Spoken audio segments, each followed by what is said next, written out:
ఒక ఆమెను పిలిచాను.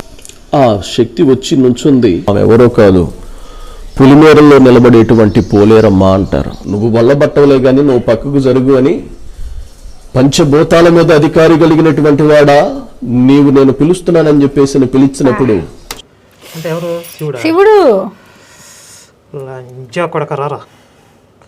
శివుడు నా దగ్గరకు వచ్చాడు. నన్ను ఎందుకు నువ్వు పిలిచావన్నాడు. యేసు రక్తమే జయమన్నాను. ఆ ఒక్క మాట చెబితే నేను పిలిచినటువంటి దేవుళ్ళు దేవతలు అనబడిన వాళ్ళు ఒక్కళ్ళు ఉంటే ఒట్టుబెట్టు. పంచభూతాల మీద అధికారి కలిగినోడు తత్తరబెత్తరలాడు తెలిపోయాడు. ఇప్పుడు ఈ లుచ్చా మొత్తం దీనికి బాధ్యులు. ఒక్క నా కొడుకన్నా, ఒక్క లంబడి కొడుకన్నా, ఒక్క వేసికి పుట్టిన వాడిని దేవుడిగా భావించే నా కొడుకులన్నా, ఒరేయ్ నువ్వు యేసు పేరు చెప్పుకొని, యేసు మతం పేరు చెప్పుకొని హిందువులు రెచ్చగొడుతున్నావు, హిందూ దేవుడిని అవమానిస్తున్నావు, మొత్తం క్రైస్తవానికి కలంకం చేస్తున్నావు.